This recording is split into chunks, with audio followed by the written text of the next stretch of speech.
Ready, Ashley? Okay, ladies and gentlemen, I will call our October work session to order. It's 11 o'clock, and welcome all of you. Happy fall. It's good to see everyone. It's good to have you. Thank you. Glad you're feeling better. Madam Clerk, if you would kindly call the roll. Mr. Cole, Mr. Hunter, Mr. Benson, Here. Mr. Parrott, Here. Mr. Dwyer, Here. Mr. Reed, Here. and Mrs. Davis. Here. Thank you, ma'am. We have a relatively short session today, so we should be able to move through the agenda pretty quickly. The first item is request authorization to transfer funds from the capital improvement account to the general fund. Madam Treasurer, Mr. Davis.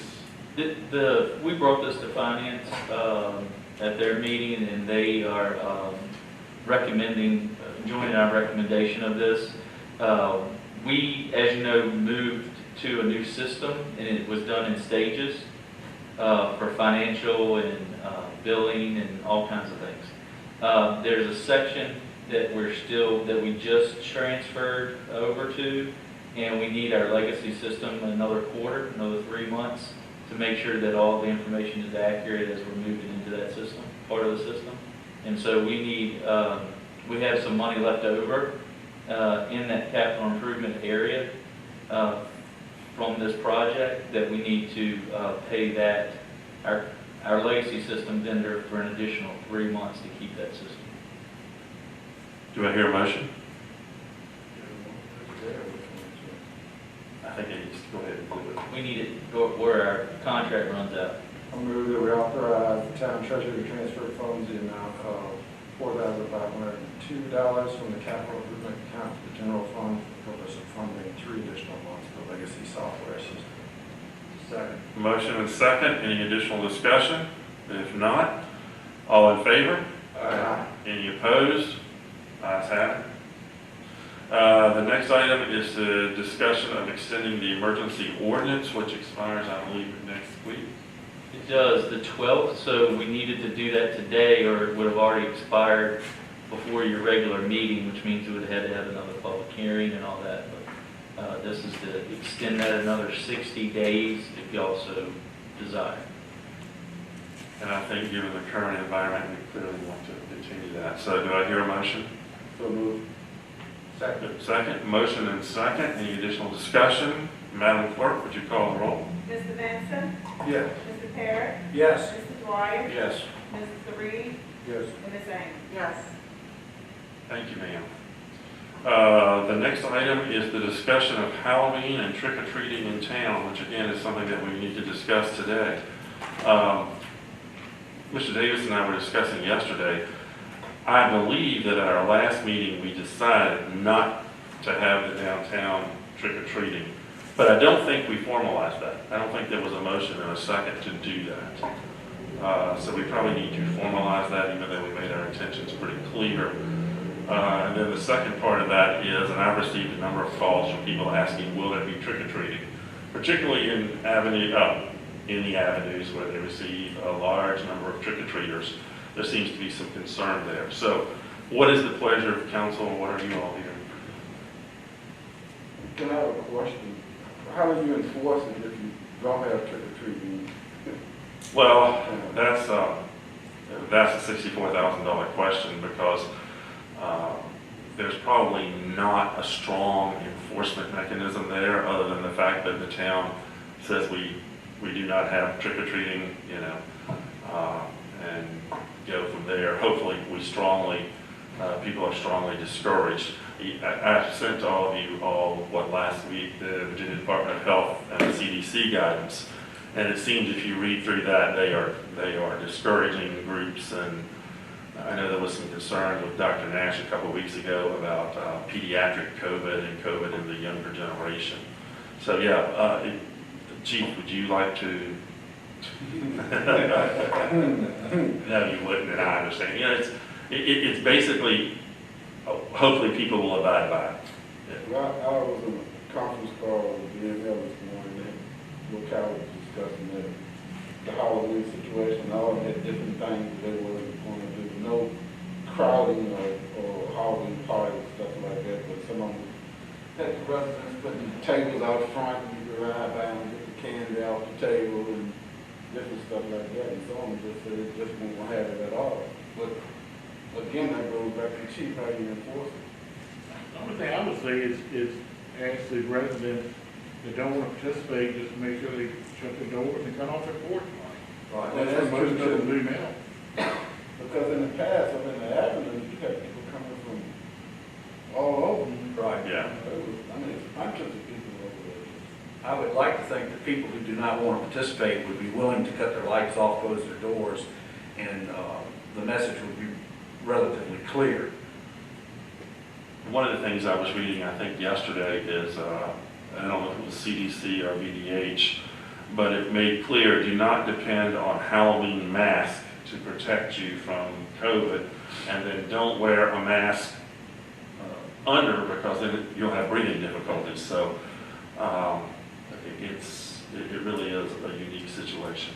I've, a friend of mine lives up in First Avenue, and because of where my house is located, we've been doing trick or treaters. So historically, I've gone up and sat on their porch and given out candy there. And I can say factually that he typically kind of keeps count. You'll get like 1,000 pieces of candy. It's a big thing when you trick or treat on First Avenue. Financial commitment. Yeah. And he would give out 1,000 pieces of candy, and he gives one to each child, so you're talking 1,000, on a good year, 1,000 kids plus maybe, coming up on your porch, and during, for maybe an hour and a half especially, there's a window of time that is intense, and it may not be that this year, even if we were to have it, but even still, you're talking about very close contact. I would find it very concerning. Yeah, I think for one, like definitely the downtown component, we all agree. Oh, yeah. We're gonna shut that down. The Avenues Association up there has, naturally during COVID not met in the regular fashion that it had previously. But I know I've reached out to some of them to see if they wanted to put anything out as an association about what they would like to see happen up there. My concern is similar. Like I live up that way, and I've trick or treated those streets, and it does on that hour or two when it's congested. Those sidewalks are packed with folks, and I just don't see it as a safe venture. And so I would urge the town residents and county residents to recognize the situation we're in. If we depend on personal responsibility, I think evidence shows that not everybody has the same level of personal responsibility. And so there's some hesitation there, and I think that's where the real crux of it is. We're all trying to figure out how to mitigate this issue without overstepping bounds. And I'm not sure there's an easy answer, but I'm hoping that maybe if we work with the Avenues Association, we can find some set of guidelines that we can issue maybe to the paper that gives people some direction about what's going to happen up there. Which, like if the house has their lights off, they're not trick-or-treating, maybe you put like a table out front on the walk, and maybe but then you got a bunch of kids reaching into the same bucket, so That's not healthy. there's not an easy answer there. And so if you put it in the newspaper, so you have people coming from the rural area, from town, farm to the hospital, from the avenue, for candidates. So there's a lot of folks in the room that area. I'm going to make a very unpopular motion. I'm going to make a motion that we cancel Halloween for the town of Farmville, as far as downtown Farmville, as well as the town itself for this year for safety reasons. I'm actually going to second that motion. Okay, I think that's, any additional discussion? Brian, were you implying that you felt like the Avenues Association should be given time to make a statement, or what was your? I mean, I put it out there to see if anybody was going to, but I think everybody's kind of waiting. Yeah, Nobody wants to make that decision. Nobody wants to say no. It's the only holiday coming up over the next few months that has this potential, right? Thanksgiving, we can all do our thing. The folks I talked to and some in that area were all waiting on the town to provide guidance. Everybody, and we were waiting on the state. So I think that we, at this point, just have to make a decision. If there's nothing pending with them, then I'm going to second that motion. It's how we already But did. I'm sorry, I can, all right, well, So we have a motion in 2 seconds. Any other discussion? Mayor, I'll say this, if the motion passes, that we will put it up on our website, the information, we'll put it out on our social media as well, so that, and I'm sure that the newspaper will have an article before Halloween, that it should be well known by that point. Chief, I think that's part of the discussion you and I had, is that if council takes such action, that we highly publicize it. And as Mr. Reed said, make sure beyond the town of Farmville that everybody understands that there's no trick-or-treating in the town of Farmville this year, which I don't think will come as a surprise to anyone. And I would say, like, I know for our family, we're already brainstorming, like, Halloween scavenger hunts for our kids, you know, things of that sort. There are still ways that you can celebrate and participate in this holiday without the Right. traditional. Yeah, one of the things I read is they encourage it to participate within your own family. Right. You know. Okay, Madam Clerk, would you call the roll? I have a question before that. I'm sorry. Question, statement. Also in the discussion this morning, we also talked about Christmas is not far away either. The discussion was whether the town is going to celebrate Christmas with tree lighting, or people congregating, so something that we need to focus on before, before the Yeah. time. Let's do this vote, we'll come back to that. Okay. Madam Clerk? Mr. Parrott? Yes. Mr. Dwyer? yes. Mr. Reed? Yes. Ms. Amos? Yes. And Mr. Benson? Yes. Okay, unanimous, thank you, ma'am. Mr. Reed, I think that Mr. Davis and I, the chamber, one organization reached out to us about the Christmas, and we pretty much said it would not be Christmas as usual. Maybe we have a virtual tree lighting. We're trying to figure out exactly how that works this year, but it certainly won't be everybody gathered up down there like it is. I can give you an update on that. FDP and the chamber obviously have merged together. I mean, they're separate entities, but they're working together, same management duties for both organizations, or sharing management duties of both organizations. I've been in touch with them. We are getting a live tree this year to put up at our normal area. And I believe FDP has approved that they're going to actually purchase the tree for town, because we've done that in partnership with them, the tree lighting anyway. And that's just been recent, that's been this week that I found that out. And so we'll decorate it, we'll get it here. And if Mayor's correct, we have talked about a virtual tree lighting. And then I've also been in contact with Cam Patterson, who I believe is maybe the chair of the JCs, or at least handling the annual Christmas parade. About the Christmas parade.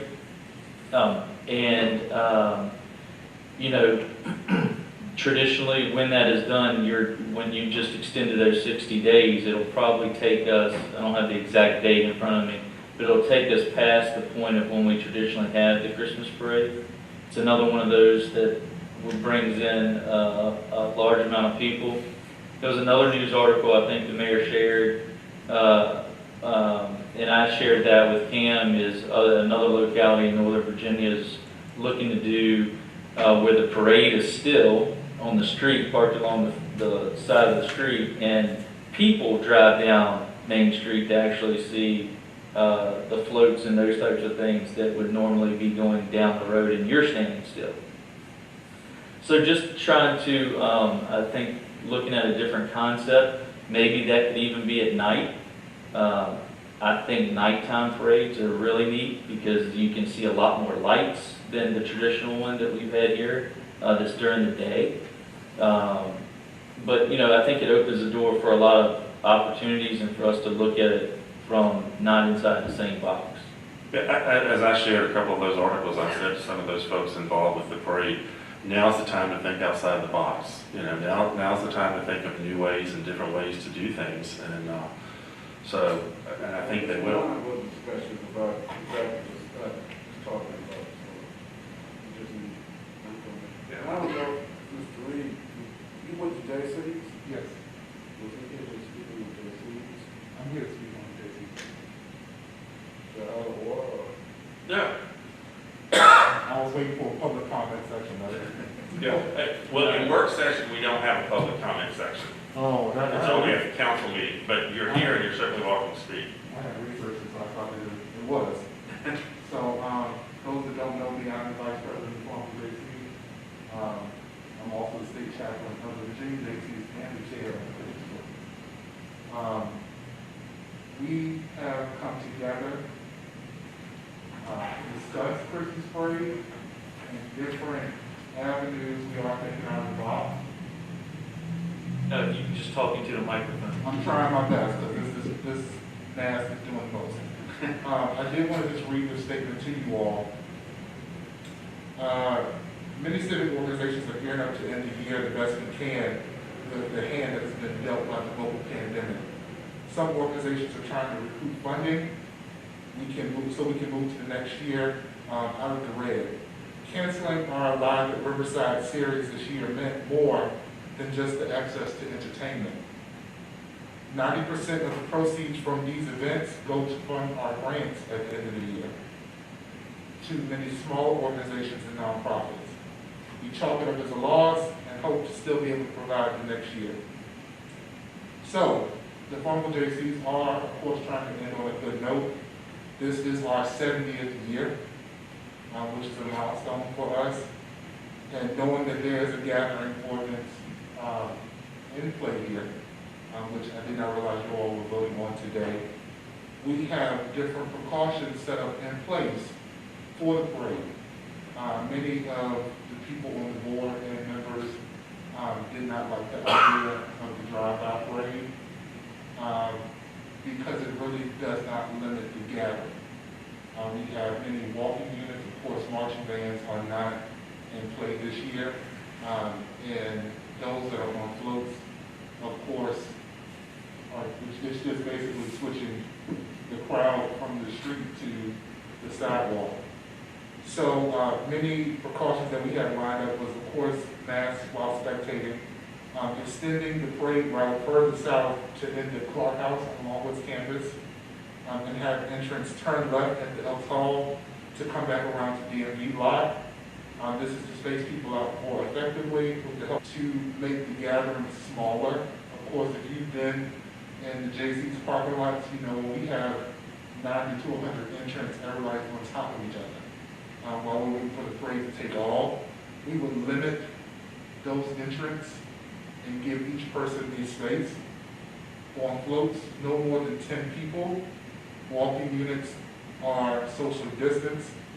And we also are looking at a professional live stream for members of the community to view from their home if they do not feel comfortable. So that's what we're looking at moving forward. We talked about the nighttime parade as well. But at this point, I think we're going to have to push out because you all have done pretty much the 60 days. So it's normally on the first Sunday of December, and we will be looking at something closer to Christmas. Thank you. Any questions?